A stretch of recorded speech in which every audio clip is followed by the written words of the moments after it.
Hi, listeners. Welcome to the She Speaks Life podcast, a weekly encouragement where we share our God stories. I'm your host, Jayme Elizabeth, and I am so glad you are spending time with us today to listen. Hi, guys. Welcome to this week's podcast. Today, my guest is Paige Harley, and she has an inspiring God story to share with us about God's provision and seeing Him at work in her life through an incredible journey of running 7 marathons on 7 continents.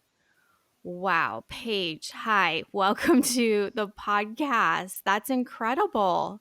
It is incredible. When you said it, I was like, oh gosh, it is. It is amazing. Even to me, or maybe even more so to me, because I know me and I'm like, I don't even know how this happened except for through God. Yes, well, I'm excited to hear about this story and this journey that you went on. So let's just dive in. Let's hear who you are and where that story starts with your marathons. Okay, so this started back in 2008. So, just to give you guys a little bit of background and to kind of bring you up, at that time, I had been married. I had 3 kids, a 2, 4, and a 6-year-old, and I was in the middle of a divorce.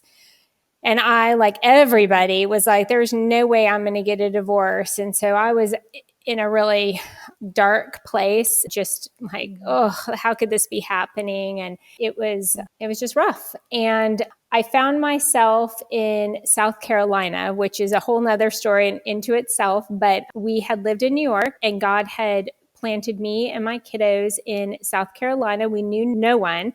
And there I am. And God just blessed me, opened up doors, connected me with the church. I had the blessing of my soon to be ex. I mean, it was, we weren't running from him or anything like that. God was just opening up doors and providing a season for me of rest and refuge. And it was interesting. And in that time, I started a girls' ministry, and we were doing dream boards. So I had seen this thing probably on Oprah. I mean, I have no idea where I saw it or where I came up with it. Yeah, it's kind of common with some like life coaching. Yeah. And this, training. yeah, and maybe way back then, but I don't know how it came across my path, but it did. Yeah. And so there you go. So then we're just doing, and if you don't know what dream boards are, basically you just get a piece of poster board and you cut out magazines with images, words, things that inspire you. And so we started doing this, and I had this sweet little 20-something-year-old pageant girl from the South as like my assistant in this ministry. And she says, I think one of the things I'm going to put on here is run a marathon. And she said, but I don't want to run it alone. I really want somebody to do it with me. And I promise you, before I even knew what was coming out of my mouth, I had somehow agreed to run this marathon with her. And now so compassionate, aren't you? Oh, yeah. And I was trying, it was one of those moments where you're like, go back in my mouth, please. What did I just do? No, I don't want to do this. And, but I knew it was the Holy Spirit. And I had run a marathon before. So we're going to back up a little bit. Gosh, I don't even know how many years before, probably 3 or 4 years before I had run a marathon. It was one of those one and dones. My ex-husband had a brother who passed away from cancer, and I wanted to commemorate the anniversary of his passing. I ran a marathon, raised money, and it was a one and done. I wasn't really a runner. I mean, this is not a thing for me. So yeah, and I think it's even worse when you actually go through it and you know how painful it actually is. And then it's like, I mean, I just ran a 10K. It's like a little over 6 miles, and oh my gosh, that was one and done. I'll never do it again because I thought I was just going to throw up at the last mile. And it was at the Del Mar horse track in San Diego. Fun. And fun, hills everywhere. Okay. And did not look at the map. And the last mile was in the track, like the dirt where the horses run. So your last leg, the last mile, oh my gosh, I literally thought I was going to die. I'm like, and I'm a workout person. And I was just like, I'll never do this again. I felt so sick. So go ahead. Oh gosh. Well, Yeah. you're a girl after my own heart, because that's usually what I do, and I'll tell you how that fits with one of my races. Yeah. And so in doing that, so I agreed to run this marathon with her, and I'm thinking, okay, well, I can do this, and I knew it was the Holy Spirit, and so I started flipping through some runners magazines. And when I was doing that, I came across something, an article, I guess, about running a marathon on every continent. And in fact, learned, because everyone always asks, is there really one on Antarctica? And the answer is yes. It was there in this article. And I thought, well, And for whatever reason, I felt compelled to put this on my dream board, that run a marathon on every continent. And Wow. I don't know. And I don't know if that was God. I didn't know if it was me. It was one of those moments, you know, how you're really not sure. Like, I'm like, am I just delirious? I'm not sure. And Yeah, so you got all inspired with the yeah, assistant, the younger yeah, one, and then you wanted to take a little further and go, "Okay, I think I'm that's gonna it. Like, I run." am that. That's my personality. I'm like, you know, if one is good, 10 is way better. Like, I Yeah. can't just simply just say that. So I was like, okay. So when I was praying this morning before we were going to have our conversation today, I sought the Lord, and he said, it's your Ephesians 3:20 story, Paige. And we all know Mhm. Ephesians 3:20, or most of us do. It says, now to him who is able to do far more abundantly than all that we ask or think, according to the power at work within us. But Mhm. I like to look things up in the Message version, because I'm a real simple girl. I'm like, keep it simple. And so I Mhm. looked it up in the Message version, and this is what it says: God can do anything, you know, far more than you could ever imagine or guess or request in your wildest dreams. And I thought, oh, yeah, amen. Yeah, And that was it. speaking my language. Yeah. I did not want this. This was not something that I was really requesting. I didn't know, but I'm curious by nature. And there was something, it was like the Holy Spirit was wooing me into this. It was like, Mhm. what if? What Yeah. if? Mhm. So there we go. And we run, and she chose Nashville. Now, we were living in Greenville, South Carolina. Neither of us had been to Nashville. Yes, there's this whole story there, another time, another place, for how I ended up in Nashville, because it was part of the journey. But so we came, did Nashville, and the dream is still there. And so Mhm. I'm thinking now Paige is getting into it, right? So now Paige is starting to plan. Like, this is not God's thing, and this is not even a Paige and God thing. This is becoming a Paige thing. Mhm. And I tend to do that. God says something to me, and then I'm like, thank you very much. And I just totally block him out. And I'm sure other people can relate to that. So I start making a plan. I'm like, okay, I'm going to run one marathon a year for the next 7 years. That Yeah. makes sense, right? Like, you know, these are expensive. And by the way, when I looked at these, and I saw this article, and I Googled the Antarctica one, that was part of it, that I think I was too scared to even let it be a God thing, because Mhm. it was so expensive and so far outside of my scope, because the Antarctica marathon is probably at least $10,000. And I thought, when am I ever going to have a check just write out a check for Right. $10,000 to go run a marathon? I mean, it seemed Yeah. ludicrous. I gotta interrupt just briefly. Yeah. So I love when you said that you're telling God, okay, yes, I'm running this marathon with this assistant in Nashville. And Mm-hmm. then the dream was still Mm-hmm. there. So you're still saying yes, but then you left God Mm-hmm. out of the equation after that. Like, strategically, you weren't Mm-hmm. saying, okay, Lord, lead me to the next marathon. You were just kind of going off on your own. Is that what you were saying? Yeah, because Yeah. I figured he had already said it, right? So he said, yeah, Yeah. he said to do this, so therefore aren't I in line with him? And that was 11 years ago. That's Yes. not a continual prayer. I love that, because that speaks to a lot of people, because we think, okay, we're saying yes. Well, obviously this is the way God's showing me, but maybe not, we're not in prayer. We're not asking him, Lord, Right. is this the strategy? Is this what you want me to continually to do? Am I supposed to go this way or that way with what you have called me to? It's kind of like you think one and done, and then you kind of make your own plans after that. So I can relate to that. And I think a lot of people can.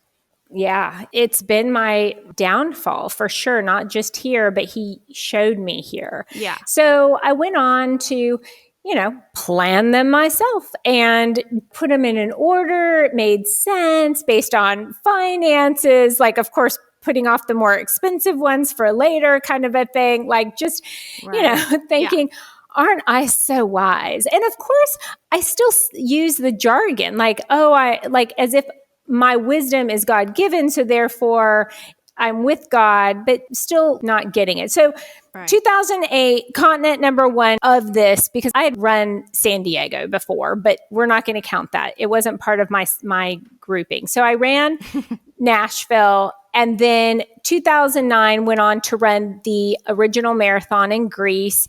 It was pretty easy. There was a couple of little things about it that were a little bit challenging, but as far as races go, it's pretty easy. Mm-hmm. Then we start getting a little interesting. So then 2010, China. Wow. And God provides for it financially. It wasn't an inexpensive race because you have to do it all through a particular group because of all the bureaucracy and getting into China and stuff. And there were some issues. I was trying to do some missionary work. I was working for CBN at the time. And so they had some issues with that because they thought, what are you doing? Are you really just coming to run this race? Right. And managed to get there. Motivation there. Yeah. And I get there and it was called an adventure marathon. Silly me. I thought the adventure was we're going to China to run a marathon. Yeah. That sounds like an adventure. Well, they even said, so you get bussed out to this location. I can't remember. It was several hours outside of Beijing. And then you have to walk the part of the wall that the race is on, because the whole thing isn't on the wall. Only 6 miles of it, 3 miles one direction, then 3 miles on the way back. Mm-hmm. And the rest of it's in this little remote village in China. But it's very precarious and very dangerous. And you have to walk it and then sign a waiver, basically, that if you die, you will not sue them. Wow. Well, I didn't understand all of this. I just thought they wanted you to see the course for whatever reason. And because I knew it was going to be steep and slippery, like the steps and whatever. Well, sure. I got to it and I had no idea. If anyone is interested while they're listening, they can Google the Great Wall Marathon and the pictures don't even do it justice. Yeah. You would get to areas and you would look down and you would think there are no steps here because it was almost like a ladder. It was so steep. Crazy. It was intense. And then, of course, their feet are so tiny that they were only, 3-4 inches wide. Yeah. I mean, it was awful. And I'm terribly afraid of heights. So I had 3 literal breakdowns on the wall, crying. I mean, full on sobbing, saying, I can't do this. And I thought, God, you've brought me all the way here. I can't disappoint you. I don't know what to do. I need you. And then I make it through. I'm not still sure what I'm going to do. I have all sorts of doubts going through my head. There is no way I can do this marathon, I'm thinking. So we get back to Beijing and we all have dinner together and they grouped us in with people. I don't know how or why, but one of the people in my group was an Olympic athlete for New Zealand, a female on the Olympic triathlon team for New Zealand. And so we're all making, small talk and saying, what'd you guys think of the course? And me being me, I just said, oh my gosh, it was horrible. And I broke down 3 times. And she took one look at me straight in my eyes as if I was the biggest idiot on the planet and said, did you not read about this race before you signed up? And I was like, that would be no. Like, I guess not. Like, Yeah. I'm a big picture girl and I'm not into the details. And that was when you were saying about your race, your Yeah. 10K that you did. I could relate. It's like, Yeah, I didn't prepare. I didn't look at what we were running, like what was the map, yeah, what did it look like. I just yeah. yeah. You're like, I'm going to do it. I'm in good I didn't shape. know I you can had handle to. it. Yeah. Yeah, right. And so I was like, oh my gosh. And that was the first realization of, okay, wait a second, what is going on here? And it became very obvious to me that this was some sort of a training God was putting me through. Like I Mm, wasn't going to be able to do this myself. I was going to have to lean into Him. Like He quickly showed me there was no way I was going to be able to do this without Him. So, of course, we wake up the day of the race and I'm petrified over the height and all of this, and it's raining. So if you can add to these tiny slippery rocks this yeah, dew wetness, because it wasn't pouring, it was just misty and right. yucky, so that the rocks are slick. And there Wow. are some areas, I promise you, that it's as wide as a person and there's no wall on one side. There was only wall on one side, and the drop off was several stories. Oh my gosh. When I've gone back to look at, I don't know if they're in a different section of the wall now. I can see that they added some guardrail. Either it's a different section of the wall or they added it where we were. I Yeah. can only imagine. I never asked if somebody had actually fallen off, but No, you don't wanna know. it was, I don't want to know. It doesn't matter. Oh gosh, Mm. it was awful. But I completed it. I finished Mhm. it and it was a blessing. But then from there, all sorts of things really started falling out. And like it became obvious some of the ways that I wasn't really pursuing God or pressing in, like we've just revealed. Like I wasn't asking Him His timing and His way of doing things. Mhm. So there was a gap. And then, so between 2010 and 2015, before I ran my next one. So I've got 3 continents down. I got North America, I've got Europe, I've got Asia. And then next up, I did Morocco. So I went to Mm. Africa, ran that. Now we're back on track. So there was a season where God separated me, taught me some more, trained me up to prepare me for what was going to come. Because now I feel like things were going to start moving a little bit faster. Went to Morocco. Mhm, It mhm. was a nice flat course. It was easy to get to. I mean, it was like check, check, check. The easiest race I've Mhm. probably done on every level. Mhm. I went to attempt Machu Picchu. So China is one of the top 5 toughest marathons in the world. Machu Picchu is also in the top 5, mostly due to the elevation.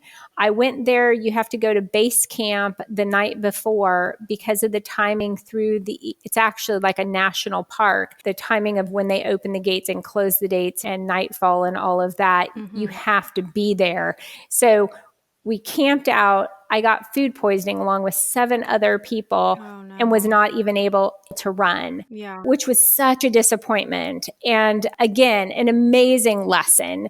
All of my races, in and of themselves, could be a podcast because they were just so rich Yeah, with so many lessons. for So sure. that didn't happen. I'm feeling kind of disappointed. So now, basically, between 2010 and 2017, I have run 1 marathon. And I'm starting to feel like, all right, maybe this was all me. Maybe this wasn't God. Maybe I tried to make it happen. I don't know about this. And of course, these are very expensive. I was also freaking out over the fact like I just spent all this money to come do this race. It didn't happen. Again, finances are a big concern for me. I'm a single mom. You have Right. no idea, right? Like this is a big deal. So Yeah. then And did you have people watching your kids while you were gone and during training and all that? Because I know with marathons, people have to take hours, to train to mhm. prepare. So was that pretty easy for you to have that taken care of? I most of it was like I would do it so that they were with their dad when I would go to the races, and Sure. then Yeah. training wasn't super hard. I would just time it around their schedule. So Okay. believe it or not, it wasn't super challenging. I would say Yeah.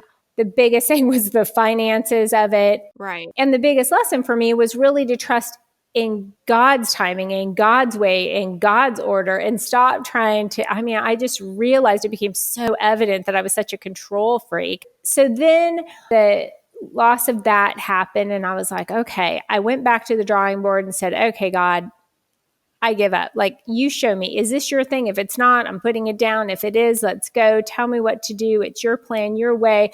I'm all in. And he really started revealing to me, like, I really started challenging myself and going, if you are who you say you are, Paige, then prove it. Like, if you believe what you say you believe, prove it. Like, I really wanted to challenge myself in every level. Like, who do you think God is? And is there evidence to support that? And I was like, okay. So then when I would get scared or think, I don't know, it's like, okay, well, what did he say? And I'm going to stand on that. And whether anybody agrees with me or didn't agree with me or what people would say, it was like, I'm following after him wholeheartedly, no reservations. And so from that point on, there was a massive turn. So my kids are now getting older, right? So I guess my oldest was graduating high school, off to college. My middle was finishing up high school. So now we're starting to get some momentum and things are starting to change. And I feel God say, to like sell my house and to do some things. And so I start just being obedient. And in that, I end up with this new job. And so now the story is going to get rich and interesting because Paige is finally on board with God. Like, she finally realized this was his story and he's invited me into it, not my story, and I'm inviting him, right? Now And that so, starts clicking. yeah, his story is way better. Yeah. And so he's like, sell your house. So I put my house on the market, sell my house, get this new job. I'm working for this organization. When I started with them, I asked them from the beginning, I had a trip planned for my daughter's high school graduation that was going to be during Christmas break. And I was going to be gone for 2 weeks to India to visit our sponsored child that we'd sponsored for 18 years. Huge dream come true. It was amazing. And so, but it was this big trip. And so all like life is going on. I'm really feeling good, obeying God. And then right before Christmas of 2017, I've just sold my house and closed on it December 1st. I get a phone call. Now, you have to understand the Antarctica Marathon, it's a wait list. I know this sounds crazy, but it's a 3 to 4 year wait list. So you pay a deposit and you put your name on a wait list to get on. So I was confirmed for 2019, but they called me right before Christmas in 2017, I guess. And they asked me, do you want a spot on our March 2018? It's just once a year marathon. And now you have to understand, I just sold my house. I had some money in the bank. I actually was able to write out a check for $10,000 and say yes. But now here's the snafu. I just started this job and I'm like, I'm going to be gone for 2 weeks, end of December, beginning of January. And then now in March, I'm going to have to leave for another 2 weeks because it's a big trip. You're gone 2 weeks. And I was like, okay, I don't know. So I text my boss and I say, hey, have I ever mentioned that I want to run a marathon on every continent? And she wrote back, no. And I said, well, that would be an important piece of information to know because, and then I kind of told her the whole thing. And it's a Christian organization and she's a Christian. And so I could tell her about this adventure God had challenged me to or dared me to. And so she absolutely came back with an like, yes, girl, you do it. And it was like, if that wasn't confirmation. So I called back because these spots are so big or hot that she said I had 24 hours to let her know. And so I got back to her. I said, yes, I'm in. Now I hadn't been training, which not great, but oh well. And so I got my spot, completed Antarctica 2018. And then now I only have 2 continents left. I need to go back to South America because I wasn't able to complete that one. And then I have Australia. So just kind of looked for timings for ones in South America. God just opened the doors. I couldn't even get registration because it was a local race. it was all in Spanish and I couldn't get it to work on my end here in America. So I went there without a registration, got there. Everyone only spoke Spanish and I don't speak any. And Yeah. I happened to find somebody who spoke English, got me registered, got my number. I mean, it was God's hand was all over it. Like, it was crazy. I flew in. I was there for 2 days. Like, I think I was even only there one overnight. Ran the race, came back home and done. And then we started on this Australia piece. And it was this last one. And it was this race that I really felt like the Lord had put on my heart. And I asked my kids if they wanted to go, because my plan had been having them all present for me to finish this massive thing. I call it my God dare. And so, Yeah, you want them at the end of the finish line, right? yeah, I had this vision. It would just be so Yeah. cool. But my son is my middle child and he hates travel and he's like, no way. But my girls are all in. So it was going to be 3 of us, which means it was going to be really expensive. And I kept thinking, okay, God's going to do something. Something's going to open up. Something's going to open up. And the time's getting closer and closer. I'm like feeling the beads of sweat coming on me. I'm like, okay, God, where's the provision for this? Help, and it's not happening. And then my oldest daughter, she just stays up in Virginia where she goes to college over the summer and works. And so she's saying, Mom, I need to know if I need to take off work. What do I do? And I was like, okay, I don't know. I'm just going to have to say, go ahead and put in your time for vacation. And if worse comes to worse, I guess you'll just come home and have a staycation. I'm like, I don't feel like God has said no yet. And I felt like that was the race. And it was like, I was just standing on it for just no other thing than I felt like that was the one. And until God told me something differently, I was going to stand on that race. And then through a crazy series of events, which I'll get into a little bit, I sent an email to my ex. So I thought to my ex, we have an email account that we only correspond with each other on. And we have been doing this for over a decade. To my knowledge, I've never sent anyone an email accidentally from this account. And so I sent an email and it pops back to me and some random man goes, oh, I think you sent this to the wrong person. I thought, well, isn't that odd? And he wrote something in it like, oh, I'll pray for you or something like that. And I thought, well, heck, I'm in the South. Everybody says that. I didn't take it super to heart.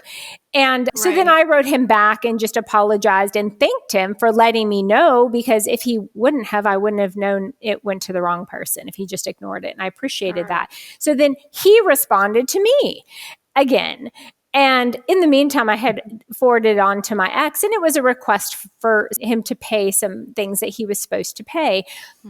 And so next time I get this response from this stranger, I'm a little more intrigued. And I'm like, who is this person?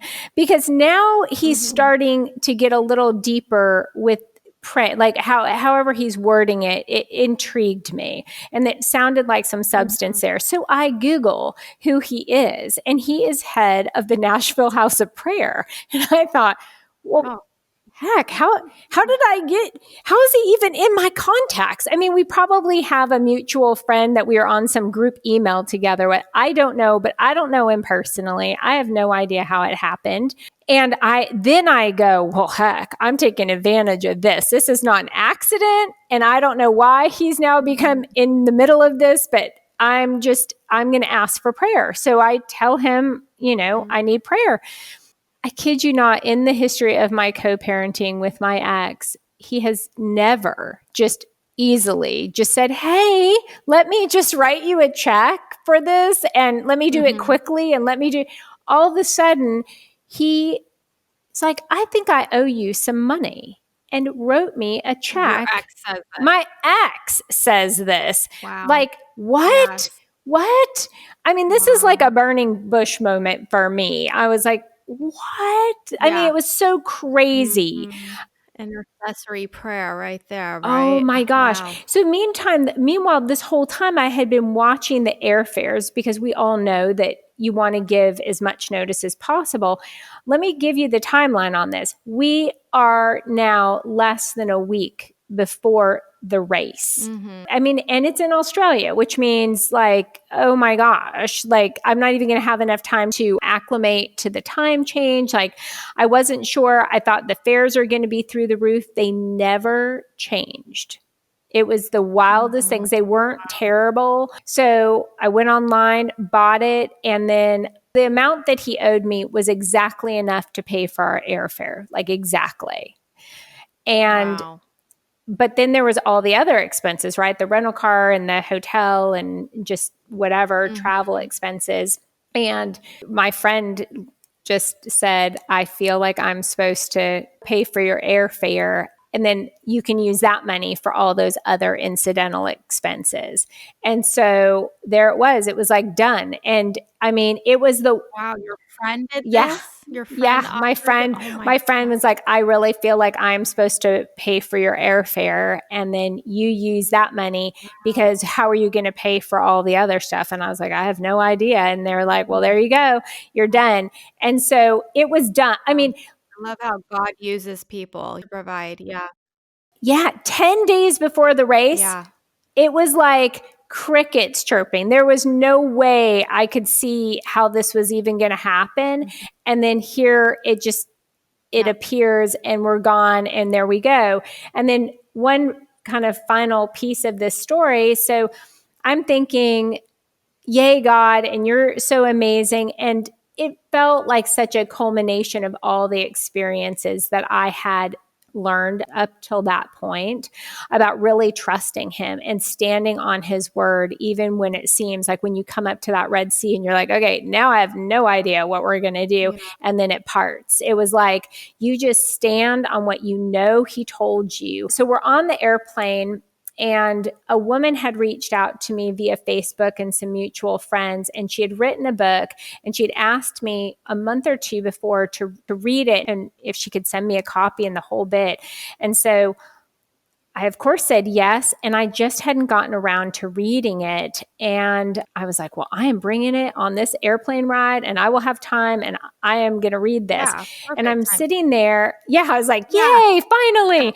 And so I'm reading this book, and in her foreword, which has nothing to do with anything, this is not what her book's about, but in a foreword, you can just kind of say whatever you want to Right. say. And she starts talking about this dream that she had, which is my dream about a center for wholeness and whatever. And it has nothing to do with her book. And I realized how and why we got Mhm. connected. It was such a God thing. And so I start communicating with her because you can on airplanes now, like text people and stuff. So I start texting her and saying, oh my gosh, I know why we've God connected us. Like we have the same dream. And I was so excited. I'm like, when I get back, I want to talk to you. I said, I'm on my way right now to Australia to run the marathon.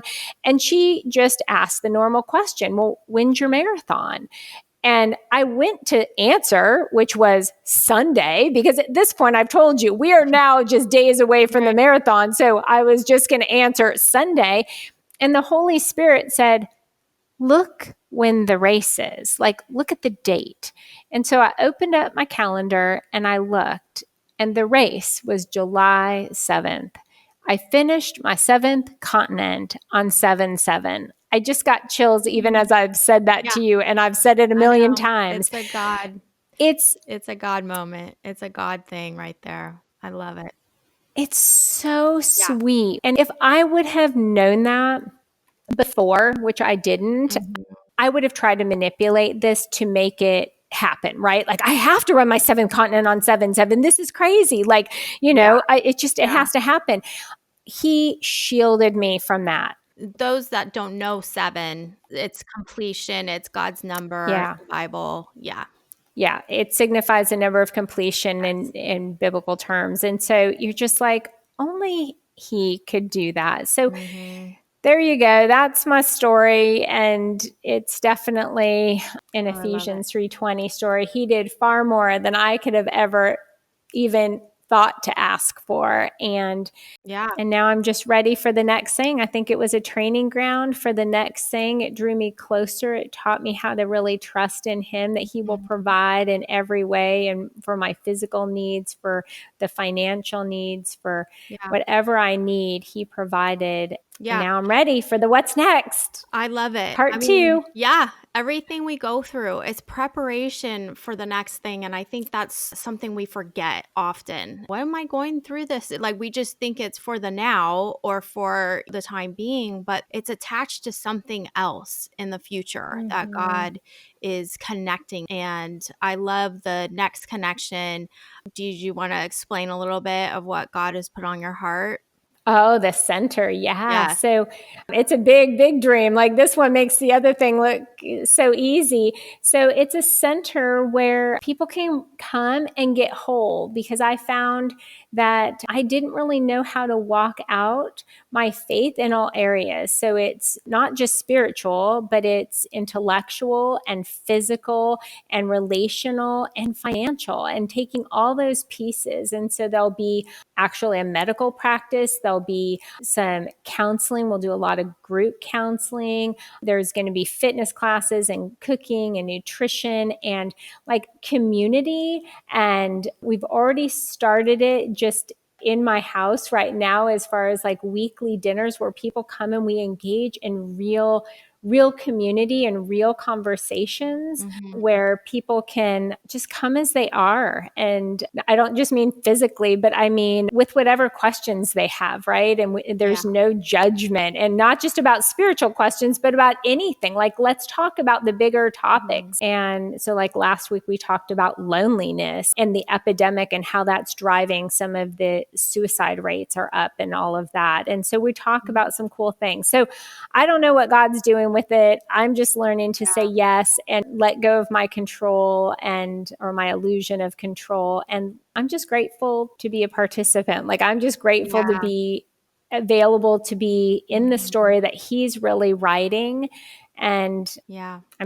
my friend talks about choosing to be chosen. Like, I'm Mhm. choosing to let Him choose me. If He thinks that I'm equipped to do a certain task, then amen. I Yeah. may or may not agree. It doesn't really matter. I just say, send me. And I'm just grateful. Yes, and that's every area. I mean, we can relate. Maybe some people are going, "Oh, marathons, I can't even, I don't like running." I don't like, but we can all relate with having to say yes and the Mm-hmm. obedience and what God does with that, right? And how He rewards us and He shows us the way. And in return, we live full, with this abundant life, and it just fills us up with all that He is when we say yes to Him. And it's a hard thing, but at the same time, it's a satisfying thing. And I just love how He has orchestrated that whole marathon on the 7 marathons, 7 continents on July 7th. That was so cool. I love it. So He's just a fun God. It shows you His humor, and does have a he's humor. Yeah. he's fun. He's fun. Yeah. Yes. Yeah. So thank you for letting me share that with you and your audience. Oh gosh, it was an honor. Thank you for sharing your story. It's very inspiring and encouraging to just keep saying yes, and after the yes, not try to control it. So I love that piece of it too, to remember. Yes, for sure. I still have to keep reminding myself. I mean, that's a hard one. Well, yeah, it's surrender, right? Yeah. All right. Thanks, Paige. You're welcome. Thank you. Thank you so much for listening today. I trust that God has encouraged you through this message. For more information on this ministry and to access free downloads, please visit my website at jaymeelizabeth.com and sign up. You can also find me on Instagram and Facebook at Jayme Elizabeth She Speaks Life. That's Jayme Elizabeth She Speaks Life. Until next time, my friends, I pray God reveals Himself through your own life story.